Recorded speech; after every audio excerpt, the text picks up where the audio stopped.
들을 귀가 있는 자는 들으라 그렇게 말씀하셨는데 잘 들리십니까? 예. 우리가 예수님을 따른다라는 사람들입니다. 맞아요? 어떻게 따라야 될까요? 예수님이 제자를 부르실 때 나를 따라오라 말씀하셨고 이 부르심을 듣고 예수님을 따른 사람들을 제자 이렇게 부르는데 제자라는 말 그래서 제자라는 말은 다른 말이 아니라 부르신 이를 따르는 사람이 제자라고 그렇게 얘기할 수 있겠죠. 자, 그렇게 예수님을 부르신 분을 따라갔는데 오늘 말씀에 보니까 능히 나의 제자가 되지 못하리라 이런 말씀이 3번이나 거푸 나오고 있어요. 아니 따라오라고 그래서 따라갔는데 제자가 되려고 부르셔서 스승 예수님을 따라갔는데 능히 내 제자가 안 된답니다.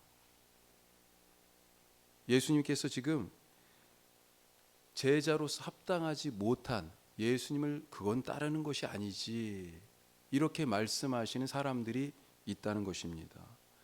오늘 말씀은 사실은 25절에 보면요. 우리 25절부터 말씀이 시작하는데 25절에 보면 수많은 무리가 함께 갈새 예수께서 돌이키사 이르시되 이렇게 말씀을 시작해요. 이것은 14장 초반부에 예수님께서 바리새인의 집에 들어가서 식사를 하신 장면 여기하고 사실은 연결이 된다라고 볼 수 있습니다. 14장에 이어지는 이 비유의 말씀들을 통해서 볼 때 아마 잔치가 있었던 것 같습니다. 오늘 말씀의 상황은 이 잔치가 끝나고도 예수님 곁에서 북적거리던 많은 사람들 나는 예수님 따르겠습니다. 주변에 지금 많이 있다는 거죠.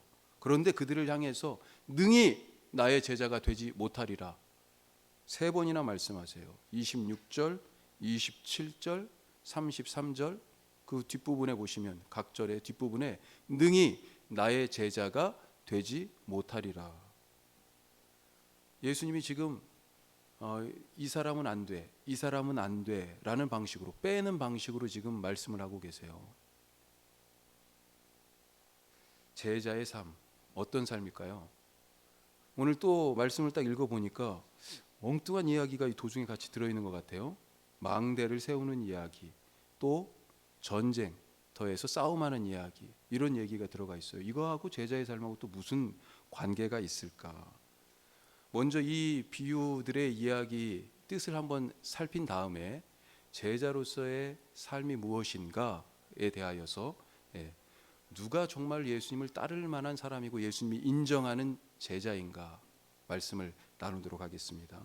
자, 첫 번째 비유 어떤 비유예요? 망대를 세우는 일에 대하여서 말씀하고 있습니다. 타워예요. 망대를 세워요. 자, 이것을 세우는 사람 내가 세운다라고 했을 때 어떻게 이것을 세우려고 하겠습니까? 어떤 일부터 시작해요? 내가 우선 이 망대를 세울 만한 그런 여러 자원들이 있는지 그걸 계산해 볼 것 아니에요. 저도 사실은 교회 우리 함께하는 교회를 시작할 때 제가 딱 기도하며 결정한 그날이 8월 7일이에요.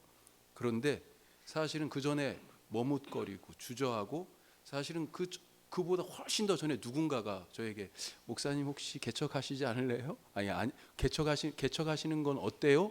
누군가가 옆에서 얘기한 사람도 있어요. 같이 계시던 우리 교역자실에 누구도 이 목사님 개척해야 되는 거 아니야? 이런 얘기도 하고요. 그런데 그때마다 못해요, 안 해요. 그렇게 얘기할 수밖에 없었어요. 왜요?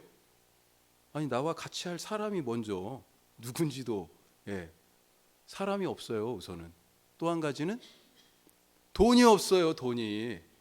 저는 이종 목사하고 미국에 가가지고 5년간 있으면서 그나마 겨우 이렇게 조금씩 모아놨던 것도 다 쓰고 왔습니다. 완전히 제로예요. 제로. 아무 계산이 안 되는 거죠. 돈도 사람도. 그래서 머뭇거린 거죠. 자, 이 이야기도 마찬가지입니다. 건물을 지으려고 하는 거 아니겠습니까? 일할 사람이 있어야 되죠. 또 돈이 있어야 될 거 아닙니까? 비용이. 그걸 지금 얘기하고 있습니다. 사실은 이렇게 일은 시작했는데 중간에 그만두면 어떻게 돼요? 사람들이 비웃는 것 아니겠어요? 이것은 뭘 이야기하고 있냐면 당시에 헤롯 왕의 일가가 여기저기에 큰 건축의 일을 하고 있었습니다. 그런데 이것이 의욕 있게 딱 시작은 했었는데 제대로 마무리된 게 별로 없어요. 사실 건축이라는 게 그렇잖아요. 왕들은 자기의 왕권이 얼마만큼 큰지, 왕으로서의 권위가 어느 정도인지를 보여주기 위하여서 피라미드나 만리장성이나 큰 궁전이나 어마어마한 성 이런 것들을 짓고 세우는 것 아니겠습니까? 거기 앞에 딱 가면 야, 저 왕은 정말 힘이 센 사람인가 봐. 모두가 주눅이 들죠. 사실 헤롯 왕이 헤롯 왕의 일가들이 그렇게 계산 없이 일을 시작했다가 마무리를 못한 것, 그것을 사실은 예수님이 비유하여서 말씀하고 있는 거예요. 그러니까 이 이야기를 들으면서 아하, 저기 세우려고 했던 저것이 안 세워지고, 그래서 자기들이 저거 봐라, 저거 봐, 헤롯 왕 저거 괜히 똥폼 잡다가 저렇게 된 거야, 이미 알고 있었다는 얘기죠.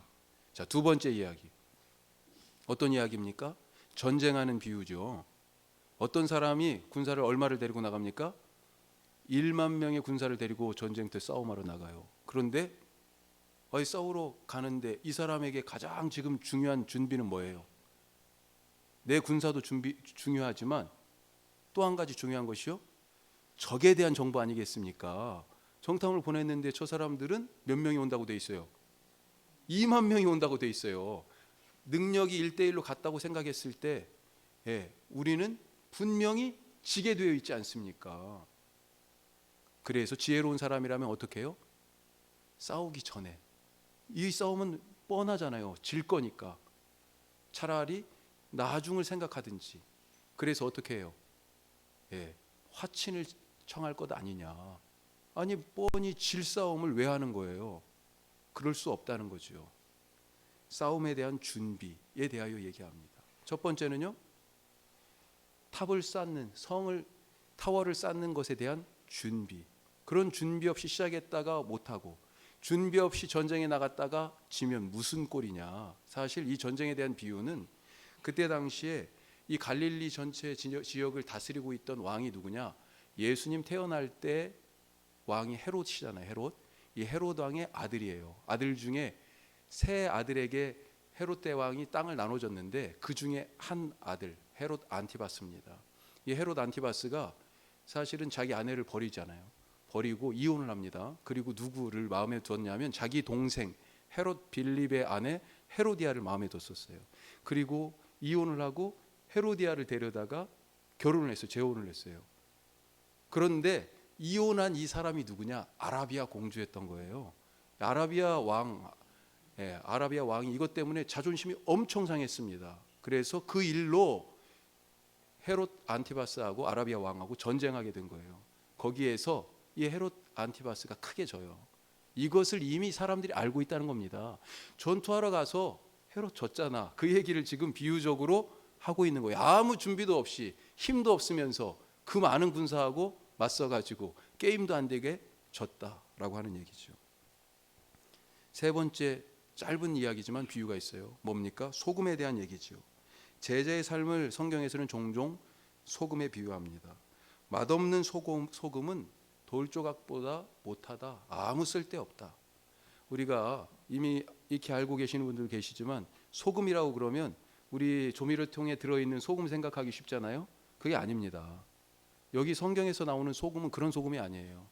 돌멩이, 소금 돌을 얘기합니다. 소금 돌. 천일염, 고운가루 소금, 그 통에 들어있는 거 생각하지 마세요. 소금 돌이에요.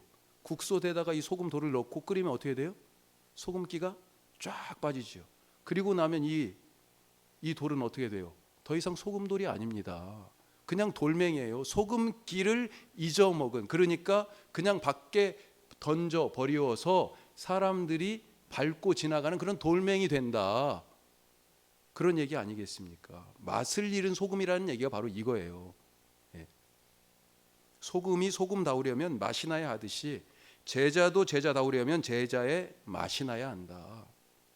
자, 다른 듯 하지만 이 세 가지 비유의 말씀이 사실은 같은 말씀이에요. 건축하는 자는 비용을 계산해 보고 일을 시작해야 하는 것이 건축자의 기본기고, 전쟁에 나가는 자는 전력을 서로 비교해보고 야 이길 수 있나 없나 그것을 갸름하고 싸우러 가는 것이 전투에 나가는 자의 기본이고, 그러면 제자의 삶의 기본은 무엇일까? 그것을 지금 묻고 있는 것입니다. 아무 준비 없이 기본기도 없으면서 세상에 나가는 것, 결국은 그게 뭐예요? 망대를 지을 수도 없는데 시작하는 것이고 이기지도 못하는 싸움을 거는 것과 같다라고 하는 것입니다. 기본기가 제대로 되어 있어야 짠맛을 내는 소금다운 소금, 제자다운 제자가 될 수 있다. 그래야 예수님을 온전히 따라갈 수 있다라고 하는 것입니다. 자, 그 기본기에 대해서 얘기하기 전에 먼저 한 가지 더 전제로 깔고 같이 우리가 가야 될 것. 제자가 과연 무엇인가? 예수님의 말씀을 듣고 따른다는 것이 무엇인가? 그것은 단순하게 지식을 전수받는 것이 아니라는 것입니다. 제자는 지식의 전수자가 아니라 삶의 전수자여야 한다. 삶의 전수자. 우리 여기 선생님들도 지금 상당히 많으셔요. 선생님들이 점점 늘어나죠. 예. 그런데 초등학교 선생님도 계시고 중학교, 고등학교 선생님도 계시고. 자, 그런데 제자, 우리 학교에서 가르치는데 사실 요즘 제가 선생님들 이 전문가들 앞에서 이런 말씀 드리기가 그렇지만 가장 요즘 비뚤어진 교육의 문제 중에 하나가 뭡니까? 예? 사실은 삶을 인간화, 예, 사람답게 만드는 그렇게 사람 만드는 교육이 돼야 되는데 세상에서 뭘로 평가해요? 그 사람의 가치를 사실 평가하기 쉽지는 않죠. 그래서 가장 그래도 계량화하고 객관화할 수 있는 평가의 방법, 성적이죠, 성적. 그런 방식으로 사람들이 평가되고 세워지니까 결국은 뭐가 더 중점이 돼요? 자꾸 지식의 전수에 더 좋은 점수를 매기고 맞는 것에 집중이 되고 있는 것 아니겠어요? 그게 사실 우리의 참 딜레마고 큰 해결해야 될 숙제 중에 하나죠. 예수님을 따른다, 스승으로부터 배운다라고 하는 것, 이것이 과연 무엇일까? 예수님은요, 내 말을 듣기만 하는 자가 아니라 내 말을 듣기만 하는 자는 어떤 사람이라고 그랬어요? 듣고 살지 않는 자, 행하지 않는 자는 그 집을 모래 위에 짓는 사람과 같다. 이렇게 말씀하셨습니다. 얼마나 가슴 아프셔 이런 비유의 말씀을 하셨을까요? 바람 불고 큰 홍수가 나면 이 모래 위에 있는 지은 집은 아무리 멋지게 지었어도 순식간에 와르르 무너지는 거죠. 그런 모습을 보면서 제자의 삶은 그러지 않아야 된다. 제자는 단순히 지식의 전수자가 아니라 삶의 전수자여야 한다라고 그렇게 말씀하고 있는 것입니다. 우리가 예수님을 따른다, 성경을 잘 읽고 배운다는 것, 이것은요 다른 것이 아니라 아는 것이 많아진다는 것이 아니라 예수님처럼 살겠다라고 하는 것 아니겠습니까? 성경 한 구절 더 아는 것, 이것이 지적 호기심을 채우기 위한 거예요? 그게 무슨 소용이 있습니까? 한 번 더 예배드리고 한 번 더 기도하는 것, 이것이 내가 기도의 공덕에 이 벽돌을 하나씩 이렇게 쌓아가는 거예요? 그렇게 해가지고 하나님한테 이렇게 닿을 것 같습니까? 아무 소용이 없는 거예요.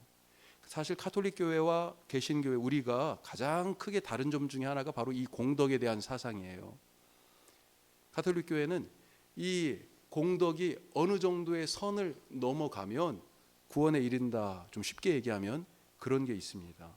그래서 내 공덕으로 이 구원의 이 커트라인을 넘어가기가 어려워요. 그러니까 다른 공덕이 큰 사람들을 힘을 빌리는 거죠. 성인들의 힘도 빌리고 마리아의 힘도 빌리고 그러는 거예요. 그래서 이 공덕을 이렇게 넘어가는 거죠. 세상에서의 착한 일, 좋은 일, 선한 일들을 통해서 공덕의 벽돌을 하나씩 더 쌓아가는 거예요. 우리가 혹시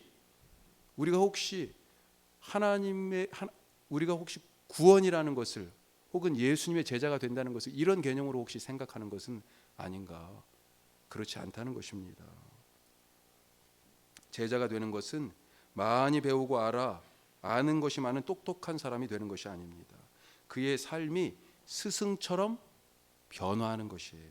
스승을 닮아야 그 스승의 제자가 될 것이 아닙니까?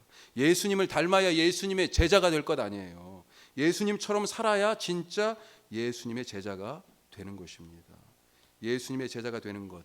그래서 그것은 예수님이 하신 말을 많이 아는 게 아니라 예수님의 삶을 이어 사는 것이고 예수님이 하신 일을 내일로 받아서 하는 것. 이것이 바로 제자의 삶. 이것이 바로 삶을 전수하는 거죠. 오늘 우리가 제자의 삶은 바로 그런 것이구나. 내 삶이 정말로 예수님의 삶으로 바뀌어져 있는가라고 하는 것을 기본적인 전제로 가지고 우리 아까 말한 그러면 제자로서의 삶의 기본기는 무엇일까? 크게 우리가 두 가지만 살펴보겠습니다. 첫 번째, 버리지 않는 사람은 제자가 아니다라고 하는 거예요. 능히 나의 제자가 되지 못하리라 분명히 말씀합니다. 26절에 나와 있어요. 우리 26절 다시 한번 같이 읽어보겠습니다. 26절입니다. 무릇 내게 오는 자가 자기 부모와 처자와 형제와 자매와 더욱이 자기 목숨까지 미워하지 아니하면 능히 내 제자가 되지 못하고. 자, 오늘 여기에서는요, 부모도 처자도 형제도 자매도 심지어 자기 목숨까지도 버려라, 이 얘기를, 이 버리라는 말을 뭐라고 표현하고 있어요? 미워한다라고 그렇게 표현하고 있어요. 미워하다. 참 투박한 말이에요. 부모, 형제, 처자식, 심지어 자기 목숨까지 미워해야 한다. 이게 과연 무슨 말일까요? 아니, 예수 믿으면 더 사랑이 많아지고 풍성해져야지 왜 미워하라고 예수님 지금 이렇게 말씀하신 거예요? 이것은 우선은 그때 당시 예수님뿐만 아니라 유대인들을요, 이게 인종학적으로 셈족이라고 얘기합니다. 노아의 세 아들이 있었죠. 노아의 세 아들 누굽니까? 셈, 함, 야벳. 그 중에 셈, 창세기에 보면 이 족보가 셈족으로부터, 셈으로부터 이 유대인들이 연결되어 있어요. 그래서 2차 세계대전 때 나치, 히틀러, 유대인들이 학살당하고 그랬죠. 반셈족주의 이렇게 얘기합니다. 그런 정서를 엔타이 세마이티즘 이렇게 얘기해요. 그래, 이 셈족인 유대인들이 쓰는 언어적 습관이 바로 이 미워한다라는 표현에 사실은 들어있어요. 약간의 과장법으로 지금 표현된 거예요. 사실은 너무 쉬운 얘기를 너무 장황하게 설명을 했어요. 죄송합니다. 자, 여기서 이 미워한다는 말은 그래서 어떤 뜻이냐면 덜 사랑한다라는 뜻이에요. 덜 사랑한다. 우선순위에 대한 말입니다. 덜 사랑한다는 얘기는 더 사랑하는 게 있다는 거 아니에요. 그것이 먼저고 이것은 나중이라는 얘기예요. 예수님을 따르는 것이 다른 어떤 것보다 우선이다라고 하는 것을 지금 말씀하고 있는 것입니다. 시간도 물질도 몸도 마음도 예수님이 먼저라는 것입니다. 예수님이 예루살렘 입성하실 때 생각해 보세요. 이제 앞으로 이 사순절이 지나면 부활절 앞두고 종려주일이라고 우리가 그러는데 예수님이 예루살렘에 입성하실 때 나귀를 타요. 나귀를 타는데 이 나귀 예수님 겁니까? 아닙니다. 제자들을 보내요, 성 안으로. 그래서 거기 어디 가면 나귀가 묶여 있을 것인데 가져와라. 주인이 혹시 왜 가져가냐 남의 것을, 그러면 우리 주님이 쓰시겠다 하라고 얘기하라고 그럽니다. 그런데 그 주인이 예수님을 얼마만큼 아는지는 모르겠지만 어때요? 정말로 제자들이 가지고 가려고 그러니까 왜 가져가냐고 그러죠. 그때 우리 주님이 쓰시려고 그런다, 예수님이 쓰시려고 그런다 그랬더니 아무 소리 안 하고 내줍니다. 바로 이거예요. 지금 이런 뜻입니다. 미워한다는 얘기가 예수님의 필요가 내 필요보다 먼저라는 얘기예요. 베드로가 예수님께 배를 빌려줬어요. 아십니까? 배 빌려줬습니다. 처음 만났을 때 밤새도록 갈릴리에서 이 어부가 고기를 잡으려고 애를 썼는데 잡은 게 거의 없어요. 그래가지고 빈 배로 얼마나 피곤해요. 힘들고. 그리고 와서 그물을 막 손질하고 있는데 예수님이 오신 거죠. 예수님 혼자 오신 게 아니고 따르는 무리들이 있었습니다. 사람들이 너무 많아가지고 예수님이 이렇게 보고 얘기하기가 어려우시니까 어떤 방법을 생각했냐? 베드로의 배를 빌리려고 하신 거예요. 배 좀 빌려달라고. 그래서 배를 띄워서 강대상처럼 배에서 말씀하시고 사람들은 이렇게 쭉 무태에 앉아 있는 거죠. 배를 빌려달라고 했습니다. 사실은 피곤하고 짜증날 수도 있는 얘기. 아니 엉뚱하게 처음 보는 사람이 와서 배를 빌려 달라고 하는데 그런 자기의 마음보다 예수님의 요구가 먼저라는 것입니다. 내드렸어요. 예수님이 나중에 죽으시고 나서 십자가에 죽으시고 사람을 죽었으면 어떻게 해야 돼요? 장사를 지내야 되죠. 어디예요? 묘지가 없었어요, 예수님. 근데 이스라엘 사람들은요, 우리는 묘지를 요즘은 뭐 그 예전에도 합장하고 하는 건 있긴 했었습니다만 요즘은 또 우리 납골하니까 가족 납골해가지고 뭐 여러 개도 같이 들어가고 그러는데 예전은 그러지 않았잖아요. 그냥 한 사람 땅에 묻으면 그 사람으로 끝난 거 아니에요. 그런데 유대인들은 그렇지 않았어요. 무덤이 어떻게 되어 있냐? 돌 무덤이었어요. 바위산을 깎아가지고 이게 석회질이어서 쉽게 파진 거죠. 깎아서 굴을 파고 거기에다가 아버지도 모시고 아들도 들어가고 손주도 들어가고 거기서 죽으면 그 뼈를 추려서 죽은 시체를 놓으면 뼈를 추려서 나중에 한쪽에 놓고 또 그 다음 사람 또 추려서 따로 놓고 그러니까 여러 사람이 함께 쓰는 일종의 가족묘예요. 예수님은 묘가 없었습니다. 누가 내줬어요? 아리마대 사람 요셉이 한 번도 쓰지 않은 자기를 위하여 준비한 그 묘를 예수님을 위하여 내놓았어요. 예수님이 필요하시다라고 하니까 내 것이 먼저가 아닙니다. 예수님이 먼저입니다. 라고 하는 그 생각. 그것이 바로 뭐예요? 예수님이 먼저이고 내 것이 뒤입니다. 라고 하는 그것을 미워한다, 덜 사랑한다 라고 하는 표현으로 썼다는 것입니다. 자기 나귀, 자기 배, 자기 무덤을 더 사랑했다면 예수님을 위해 드릴 수 있었겠습니까? 가만히 생각해 보세요. 그 나귀가 뭐 얼마나 대단하다고, 아니 그 무덤이 또 얼마나 뭐 대단하다고, 그 배가 대단하다고. 근데 사실 그 사람들에게는 대단한 거예요. 그런데 그것을 주님이 요구하시니 먼저 내드리는, 주님이 먼저 필요하시다고 하시니 기꺼이 드릴 수 있는 것, 내 것을 덜 사랑하는 것, 이것이 바로 미워한다라고 하는 표현의 첫 번째 의미입니다. 또 한 가지 의미, 이 미워한다는 말은 말 그대로 완전히 버린다, 끊어버린다 라고 하는 그런 의미를 가지고 있습니다. 우리 잘 아는 아브라함이 바로 그러지 않았습니까? 고향 땅 떠나왔습니다. 그런데 다시 돌아갔어요? 안 돌아갔습니다. 다시 안 돌아갔어요. 그 아들 이삭을 내놓으라고 했습니다. 어떻게 했어요? 너무 소중한 것 아니겠어요? 자기 목숨보다 더 귀한 거 아니겠어요? 그런데 그 아들 버렸어요. 하나님께 내놓았습니다. 모리아산까지 3일 길을 데리고 가서 죽이려고 묶어서 나무에 올려놓고 칼을 잡았어요. 이미 죽인 거나 다름없습니다.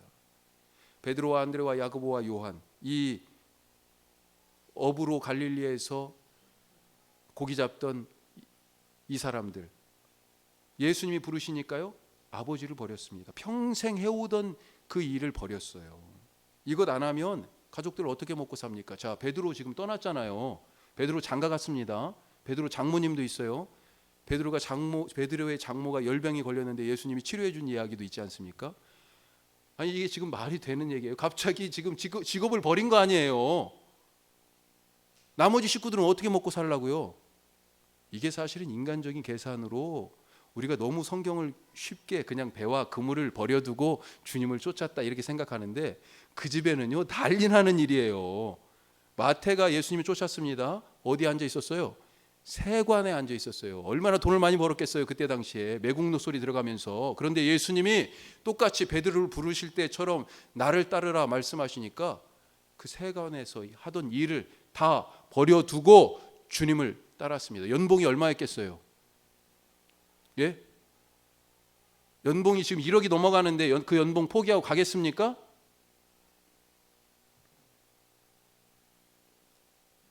삼성에 다니던 분이었어요.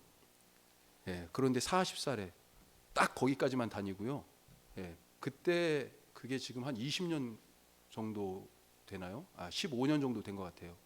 그런데 이분이 그 모든 일을 그때 당시에 한 거의 한 1,500, 2,000 정도 받은 것 같아요. 월에.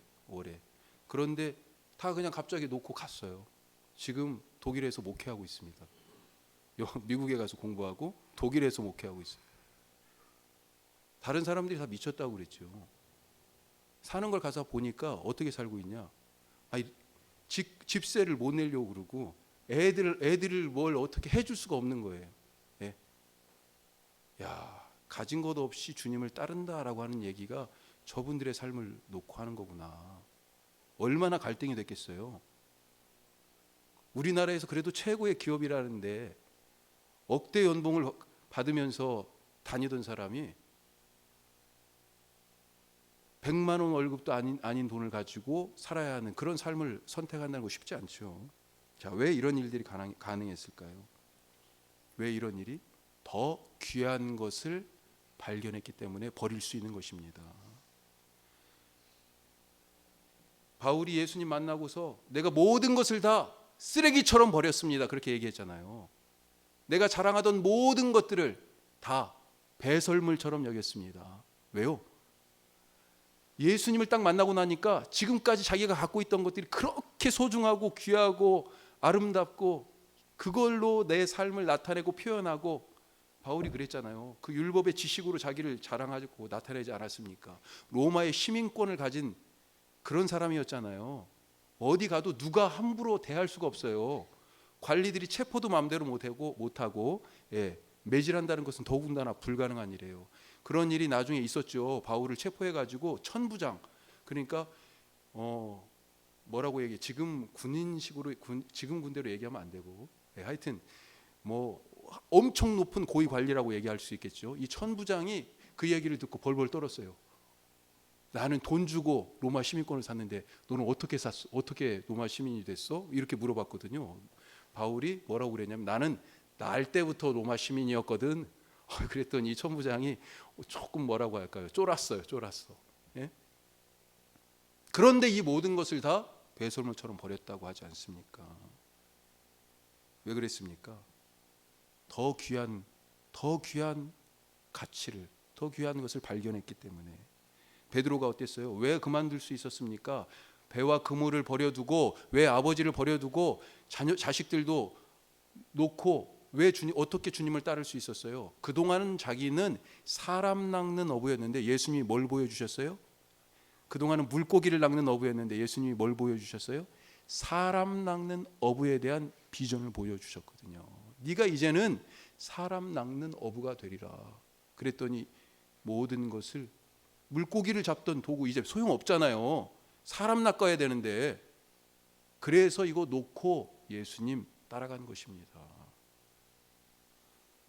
예수님은 이 부분에 대하여서 천국이 바로 이와 같다라고 비유로 말씀하신 적도 있어요. 어떤 사람이 남의 밭에 가서 일하고 있었다. 그런데 일하다 보니까요, 이 땅 속에서 쨍그랑 뭐가 걸리는 거죠. 열어보니까 우와, 너무 귀한 겁니다. 자기가 이거 꿈도 꿀 수 없는 보물이 지금 여기 이 단지 안에 들어있는 거죠. 어떻게 했어요? 몰래 덮어두고, 속으로는 얼마나 좋았을까요? 그리고 집에 와가지고 자기 있는 모든 것을, 집도 팔고요, 그 소중하게 여기던 그 물건들도 하나하나 얼마나 때가 탈까, 누가 그냥 만질까, 그 모든 것을 다 팔아버렸다고 되어 있습니다. 성경에는 나와 있지 않지만 아마 돈이 부족했으면 빚도 냈을 거예요. 왜요? 이거 다 팔아서 뭐 했습니까? 그 밭을 통째로 사버렸다, 그것 아니겠습니까? 지금 내가 가지고 있는 이것들보다 지금 새로 발견한 그 밭에서, 남의 밭에서 발견한 그것이 더 귀하고 가치 있는 것이니까 이거 버리는 거 아깝지가 않아요. 하나도. 왜 제자로 살아가면서 그렇게 아까워하십니까? 왜 버리지를 못하고 끙끙거리고 있어요?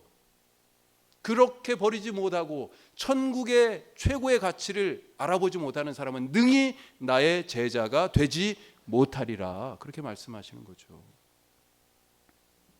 우리 여자분들이 가장 싫어하는 군대 이야기. 제가 그래도 육군 병장 포병으로 근무했어요. KH 179 155mm 포를 쐈습니다. 군대 갔더니 옷을, 군복을 2벌 주는 거예요. 전투화도 2켤레를 주고. 그런데 한 켤레는 한 벌은 안 신고 안 입습니다. 그대로 예쁘게 그대로 넣어놔요. 거의 안 입어요. 맨날 같은 옷만 계속. 그리고 이 옷은 언제 입어요? 휴가 갈 때. 처음 휴가 가는데 처음 휴가 이 옷은 제일 고참이 다뤄줘야 된대요. 장기판에 놓고 칼줄을 잡아요. 칼줄을. 어찌나 구두를 그냥 이 전투화를 광을 내는지 알 수가 없어요. 야, 그거 입고 탁 폼을 딱 잡고, 그리고 딱 바깥에 나오죠. 그런데 그래봤자 뭐예요? 군발이죠. 그래봤자 군발이죠. 그러다가 전역을 했다고 쳐요. 전역을 했는데 군복 계속 입고 다니겠어요? 그 번쩍번쩍 광이 나고 얼굴까지 비칠 만한 그 전투화 신고 다니겠습니까? 버려야지요. 버려야 돼요. 옛날 살아갈 때는, 예수님을 모를 때는 그것이 필요했어요. 그것이 멋져 보였어요. 그것이 반짝반짝한 인생처럼 자랑스러웠습니다. 그런데 예수님 알고는요, 이제는 그 옷이 나에게 적합하지 않다, 이 옷은 벗어야 한다, 이 신발 벗어야 한다 라고 하는 것을 아는 것 아니겠습니까? 이게 바로 제자의 기본기 중에 하나라는 거죠. 미워해라. 무엇을요? 바로 주님을 먼저 사랑하는 것, 바로 내가 버리고 떠날 것을 과감하게 포기하는 것. 자, 또 한 가지 기본기가 있어요. 27절에 있습니다. 27절, 여기 27절 뒤에도 능히 나의 제자가 되지 못하리라 나오죠. 자, 어떤 기본기를 우리가 갖춰야 되는지 27절 같이 읽습니다. 누구든지 자기 십자가를 지고 나를 따르지 않는 자도 능히 내 제자가 되지 못하리라. 아멘. 어떤 사람이 제자라고 지금 말씀하십니까? 능히 자기 십자가를 지고 예수님을 따르는 사람. 자기 십자가를 지고 예수님 따르는 사람. 남의 십자가 아닙니다. 자기 십자가예요. 내가 져야 될 십자가 어떤 십자가입니까? 내 집의 십자가를 옆집 엄마가 와서 져줘요? 아니죠. 우리 교회의 십자가를 누가 져야 됩니까? 함께하는 교회 교인이 져야 되죠. 아니, 목사가 우리 교회 십자가는 안 지고 다른 데 자꾸 관심을 갖고 그러면 어떻게 되겠어요? 십자가를 진다. 자기 십자가라고 얘기했어요. 자기 걸 꼭 져야 됩니다. 물론 남의 것도 져줄 수 있어요. 남의 것도 지라고, 서로 지라고도 돼 있으니까. 자, 또 한 가지, 십자가를 지라 그렇게 말씀합니다. 십자가를 진다는 게 무슨 뜻일까요? 우리 너무 자주 얘기하지 않습니까? 기도할 때마다, 설교를 들을 때마다 십자가를 집시다, 십자가를 집시다. 찬송가도 있잖아요. 십자가를 질 수 있나, 십자가를 질 수 있나 주가 물어보실 때 십자가를 지라고, 져야 한다고 얘기하는데, 십자가를 진다는 의미가, 이때 당시 예수님 당시의 상황에서 십자가를 진다는 것은, 그 말을 들었을 때 사람들은 어떤 느낌을 딱 가졌을까요? 십자가를 진다는 건 죽음이죠. 죽음. 이 예수님 시대보다 몇십 년 전에 어떤 일이 있었냐면, 이 로마 제국에서 반란이 하나 있었습니다. 여러 반란들이 있었지만 그 중에 아주 위협적인 반란이 하나 있었어요. 노예들의 반란이었어요. 이 노예들은 누구였냐면 검투사들이었습니다. 글래디에이터. 원형 경기장에서 짐승들과 싸우거나 서로 자기들끼리 싸우는, 그것을 보고 사람들이 스포츠라고 여겼잖아요. 오락거리로 여기고, 죽여라, 살려라, 와, 다른 사람을 죽여야 내가 살아남는 그 노예들, 그 검투사들이 반란을 일으켰어요. 이게 역사적으로 유명한 스파르타쿠스의 반란입니다. 이 사람들이 새가 점점 불어났어요. 그런데 이 사람들이 보통 노예들이에요? 아니죠. 칼을 쓰는, 전투에 나름대로 기술을 갖고 있는 그런 사람들 아닙니까? 처음에는 간단하게 제압될 줄로 생각했었는데 나중에 시간이 지나면서 걷잡을 수 없이 되니까 어떻게 됐냐, 이제 군대들이 맞고 출동하는 거죠. 로마 군대들이 지는 거예요. 그래서 어디까지? 로마에 이제 진격을 진짜를 하고 있는 겁니다. 이 방향이 지금 로마로 향하고 있어요. 그래서 정말로 대규모의 병력을 거기에 투입했습니다. 그리고 결국은 정규군이 이겼죠. 이때 이 죽은 노예들을 어떻게 했냐? 모든 길은 다 로마로 통한다 이런 얘기 있잖아요. 로마로 들어오는 길목에다가요 십자가로 쫙 박아가지고 이런저런 모양으로 다 매달아 버린 거예요. 십자가 죽음이 얼마나 처참하고 비참하냐면 우선은 완전히 홀딱 다 벗기는 거 아닙니까? 또 한 가지는요, 바로 안 죽는 거예요. 가장 자비로운 죽음은 어떤 죽음이에요? 단칼에 목이 잘리는 죽음 아니에요. 바로 죽는. 그런데 며칠이요? 며칠을 달려있는지 알 수가 없어요. 최소한 3, 4일, 누구는 많게는 일주일을 매달려서 죽으면서 뭐라고 거기에서 그러고 있겠어요? 살려주세요. 뭐 별소리를 다 하겠죠. 로마를 지금 사람들이 가는데 그 길에 양쪽에 빨래처럼 사람을 십자가에 쭉 널어놓고 그런 신음소리를 듣고 있다고 생각해 보십시오. 십자가를 진다라고 예수님이 지금 얘기할 때는 이 사람들은 십자가가 어떤 형벌인지, 그게 어떤 비참함인지, 어떤 모욕인지, 어떤 고통인지, 그리고 그것이 그 모든 것이 결국은 죽음으로 향한다라고 하는 것을 이미 다 알고 있었다는 것입니다. 십자가, 자기 십자가를 진다는 것은요, 자기가 죽어야 된다는 얘기죠. 제자는 죽은 사람입니다. 죽은 사람이에요. 우리 따라서 한번 해봅시다. 제자는 죽은 사람이다. 죽었는데, 죽은 줄 알았는데 툭툭 건드리니까 벌떡 일어나요? 이거 무슨 좀비입니까? 예?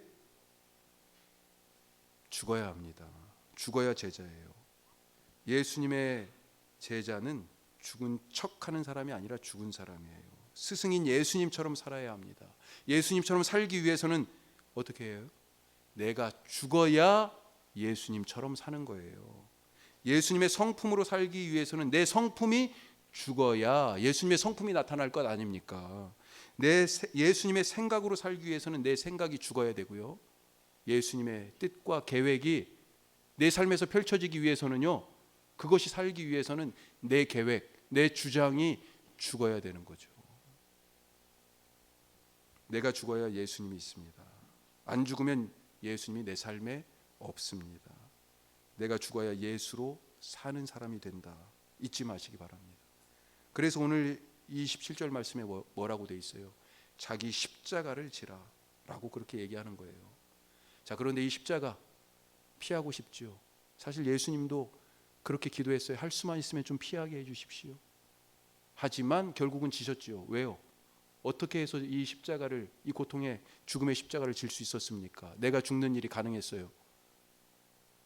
기도하셨기 때문에. 기도하면서 이 봄날을 주님 따라가실 수 있기를 간절히 바랍니다.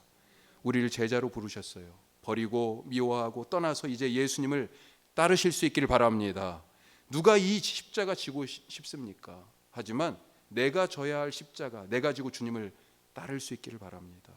아버지의 원대로 마시고 내 뜻대로 마시고 아버지의 원대로 하옵소서, 이렇게 기도하시며 주님을 따르고, 머리로만 예수님을 아는 가짜 제자가 아니라 몸으로 예수님의 일을 전수받아서 그렇게 살아가는 주님께서 능히 내 제자가 될 만하다라고 하는 그런 칭찬 듣는 우리 모두가 될 수 있기를 주님의 이름으로 축복합니다.